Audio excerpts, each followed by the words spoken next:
Hi students, அனைவருக்கும் வணக்கம்.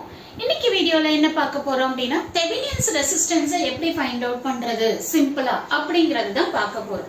Actually இத வந்து பாத்தீங்கன்னா நிறைய பேர் என்ன பண்ணுவாங்க அப்படினா டெல்டா டு ஸ்டார் கன்வர்ட் பண்ணி அதுக்கு அப்புறம் சிம்பிளிஃபை பண்ணி AB டெர்மினலுக்கு அக்ராஸா என்ன வேல்யூ ஆஃப் ரெசிஸ்டன்ஸ் இருக்கு அப்படிங்கறத கண்டுபிடிப்பாங்க.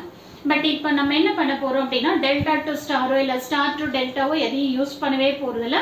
டைரக்டா எப்படி மினிமைஸ் பண்ணனும் அப்படிங்கறத நம்ம பார்க்க போறோம். ஓகேங்களா? இப்போ RTHங்கிறது உங்களுக்கு நல்லா தெரியும் தெவினியன்ஸோட ரெசிஸ்டன்ஸ் அப்படினு சொல்லிட்டு. அப்போ தெவினியன்ஸோட ரெசிஸ்டன்ஸ் நம்ம ஃபைண்ட் அவுட் பண்ணனும் அப்படினா மூணு விஷயம் பண்ணனும். ஒன்னு வந்து என்ன பண்ணனும், எந்த ரெசிஸ்டன்ஸ் வந்து லோட் ரெசிஸ்டன்ஸ் ஆக்ட் ஆகுதோ அதை நம்ம ரிமூவ் பண்ணனும். அடுத்து வோல்டேஜ் சோர்ஸ் இருந்ததுன்னா அதை ஷார்ட் சர்க்யூட் பண்ணனும்.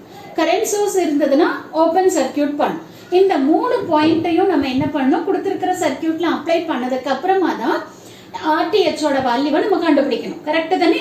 இப்ப பாருங்க, இங்க என்ன பண்ணிருக்காங்க அப்படின்னா ஃபைண்ட் RTH ன்னு கொடுத்துட்டாங்க. சரியா? அவங்க ஏதோ ஒரு பர்டிகுலர் ரெசிஸ்டன்ஸ் மாதிரி மென்ஷனே பண்ணல. தெவினியன்ஸ் ஈக்குவலன்ட் இல்ல தெவினியன்ஸ் கரண்ட் இல்ல தெவினியன்ஸ் வோல்டேஜ் அப்படிங்கிற மாதிரி எதையும் மென்ஷன் பண்ணாம நமக்கு வந்து என்ன கொடுத்திருக்காங்க, RTH ஃபைண்ட் அவுட் பண்ணணும்னு சொல்லிட்டாங்க. அடுத்து இங்க வந்து பாத்தீங்கன்னா AB டெர்மினல் ஓபன் பண்ணிட்டாங்க. அப்ப நீங்க வந்து லோட் ரெசிஸ்டன்ஸ் எதுன்னு கண்டுபிடிக்கணுங்கிற அவசியமே இல்ல. லோட் ரெசிஸ்டன்ஸ் அவங்களே ரிமூவ் பண்ணி ஓபன் பண்ணி வச்சிருக்காங்க. ஓகேங்களா? அப்ப ஒரு பாயிண்ட் நம்ம முடிச்சிட்டோம். அடுத்து இந்த கொடுத்திருக்கிற சர்க்யூட்ல வோல்டேஜ் சோர்ஸ் இருக்கா இல்ல கரண்ட் சோர்ஸ் இருக்கான்னு பார்க்கணும். இங்க வந்து வோல்டேஜ் சோர்ஸா இருக்கு, கரண்ட் சோர்ஸ் இல்ல. அப்போ வோல்டேஜ் சோர்ஸ் இருந்தனா நம்ம என்ன பண்ணணும், ஷார்ட் சர்க்யூட் பண்ணணும். அப்ப நான் என்ன பண்றேன் அப்படின்னு சொன்னீங்கன்னா இந்த கொடுத்திருக்கிற சர்க்யூட்ல இந்த வோல்டேஜ் சோர்ஸை டைரக்டா ஷார்ட் சர்க்யூட் பண்ணிடுறேன். ஓகேங்களா? சோ இந்த மாதிரி ஷார்ட் பண்ணிட்டேன். ஆல்ரெடி AB டெர்மினல் ஓபனா தான் இருக்கு. வோல்டேஜ் சோர்ஸ் இருந்ததுனால அதை ஷார்ட் சர்க்யூட் பண்ணிட்டேன். ஓகேவா? இப்போ நான் என்ன பண்ண போறேன் அப்படின்னா Aல இருந்து ட்ரேஸ் அவுட் பண்ணி டயகிராம போட போறேன். ஓகேவா? இப்ப பாருங்க, ஃபர்ஸ்ட் என்ன பண்ணுங்க, A எடுத்துக்கோங்க. A பாயிண்ட் எடுத்துக்கோங்க. சரிங்களா? A பாயிண்ட் எடுத்துட்டு இந்த A பாயிண்ட்ல எனக்கு என்ன கனெக்ட் ஆயிருக்கு, இந்த 6 ஓம் கனெக்ட் ஆயிருக்கு. கரெக்ட்டா? அப்போ இங்க வந்து 6 ஓம் மார்க் பண்ணிக்கோங்க. இது 6 ஓம். இப்ப அடுத்தது அந்த 6 ஓம் என்ன ஆகுதுன்னு பாருங்க. இந்த 6 ஓம் என்ன ஆகுது அப்படின்னா ரெண்டா எனக்கு டிவைட் ஆகுது. அப்ப நான் இங்க என்ன பண்ணிக்கிறேன், டிவைட் பண்ணிக்கிறேன். டிவைட் பண்ணிட்டு ஒன்னு வந்து எதோட கனெக்ட் ஆயிருக்கு, 4 ஓமோட கனெக்ட் ஆயிருக்கு. கரெக்ட்டுங்களா? இன்னொன்னு எங்க கனெக்ட் ஆயிருக்கு பாருங்க, 10 ஓமோட கனெக்ட் ஆயிருக்கு. ஓகேங்களா? ஓகே. அடுத்து வந்து பாத்தீங்கன்னா இந்த 10 ஓமோட அனதர் ரெண்டு என்ன ஆகுது பாருங்க, மறுபடியும் ரெண்டா டிவைட் ஆகுது. அப்ப இந்த 10 ஓம் எடுத்துக்கோங்க. எடுத்துட்டு ரெண்டா டிவைட் பண்ணிக்கோங்க. அவ்வளவுதான். ஒன்னு வந்து பாத்தீங்கன்னா 5 ஓம், அடுத்தது என்னது 10 ஓம். கரெக்டா? இப்ப பாருங்க, இந்த 10 ஓமோட அனதர் ரெண்டும் இந்த 5 ஓமோட அனதர் ரெண்டும் என்ன இருக்கு, ஜாயின் ஆயிருக்கு. அப்ப இது ரெண்டுத்தையும் ஷார்ட் பண்ணிடலாமா? ஓகே. அடுத்து வந்து பாருங்க, இந்த 4 ஓமோட அனதர் ரெண்டு எங்க ஜாயின் ஆயிருக்கு, இந்த ஷார்ட்டட் பாத்ல ஜாயின் ஆயிருக்கு. ஓகேவா?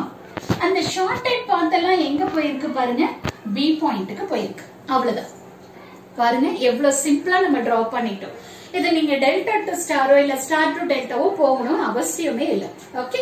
இப்போ நம்ம ஈஸியா சிம்பிளிஃபை பண்ணிக்கலாம். பாருங்க, இந்த 10 ஓம் 5 ஓம் எப்படி கனெக்ட் ஆயிருக்கு, parallel கனெக்ட் ஆயிருக்கு. அப்ப இத சிம்பிளிஃபை பண்ணீங்கன்னா என்ன வரும், 10 into 5 divided by 10 plus 5. So அப்ப 50 divided by 15. இத சிம்பிளிஃபை பண்ணீங்கன்னா 3.34 ohms ன்னு வரும். கரெக்ட்டுங்களா? அப்ப நம்ம இத என்ன பண்ணிக்கலாம், ரீப்ளேஸ் பண்ணிக்கலாம். ஸ்டெப் பை ஸ்டெப் உங்களோட டயகிராம் போடணும். சோ A பாயிண்ட், சோ அடுத்து என்ன பண்றீங்க, ரெண்டா டிவைட் ஆகுது. இங்க வந்து 10 ஓம் இருக்கு.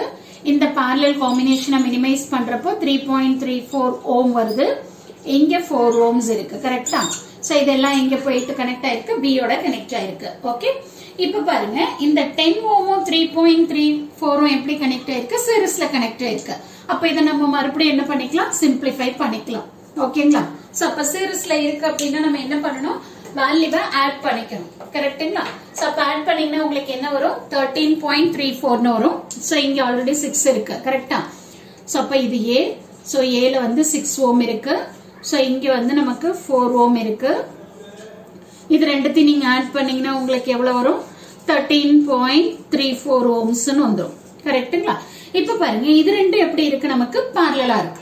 இப்போ இதை மினிமைஸ் பண்ணும். இப்போ இதை மினிமைஸ் பண்ணீங்க அப்படின்னா உங்களுக்கு எவ்வளவு வேல்யூ வரும் அப்படிங்கறத பாருங்க. சோ இங்க வந்து 6 ஓம். சோ இது ரெண்டுத்தையும் மினிமைஸ் பண்ணீங்கன்னா 3.077 ohms வரும். இதை எப்படி பண்ணணும்? 13.34 is multiplied with 4 divided by 13.34 plus 4. So இத போட்டீங்க அப்படின்னா உங்களுக்கு இந்த வேல்யூ கிடைச்சிரும். சரிங்களா? இப்போ நீங்க என்ன பண்ணணும்? அது ரெண்டுத்தையும் ஆட் பண்ணணும். அப்ப அதை ஆட் பண்ணீங்கன்னா எவ்வளவு வரும் பாருங்க. 9.077 ohms வரும். சோ இதுதான் நம்மளோட RTH. That is resistance across AB. So இந்த மாதிரி தான் நம்ம என்ன பண்றோம் அப்படின்னா RTH ஓட வேல்யூவை கண்டுபிடிக்கிறோம். சோ ஒரு சில டெக்ஸ்ட் புக்ல என்ன பண்ணிருப்பாங்க அப்படின்னா delta to star to delta use பண்ணிருப்பாங்க. அது தேவையில்லை. உங்களுக்கு வந்து இந்த சீரிஸ் parallelல வந்து நீங்க ரொம்ப ஸ்ட்ராங்கா இருக்கணும். அது நீங்க ஸ்ட்ராங்கா இருந்துட்டீங்க அப்படின்னா இதை ஃபைண்ட் அவுட் பண்றது ரொம்ப சிம்பிள் தான். நீங்க வந்து மேடம் நான் இப்படியே டைரக்டா இந்த மாதிரி வந்து ஒரு ட்ரீ மாதிரி போடாம அப்படியே நான் ஃபைண்ட் அவுட் பண்ண முடியும் அப்படின்னா கண்டிப்பா பண்ணலாம். பட் எங்கன்னா மிஸ்டேக் பண்ணாத நீங்க பண்ணணும். சோ அதனாலதான் நான் எப்பவுமே என்ன பண்ணுவேன் அப்படின்னு சொன்னீங்கன்னா A பாயிண்ட்ல ஸ்டார்ட் பண்ணி டாப்ல ஃபர்ஸ்ட் ட்ரேஸ் அவுட் பண்ணிட்டு அப்புறம் பாட்டம்க்கு வரும். அந்த மாதிரி பண்றப்ப நம்ம எங்கேயுமே மிஸ்டேக் பண்றதுக்கு பாசிபிலிட்டி இருக்காது. சோ கண்டிப்பா இந்த வீடியோ உங்களுக்கு யூஸ்ஃபுல்லா இருக்கும்னு நினைக்கிறேன். Thank you for watching this.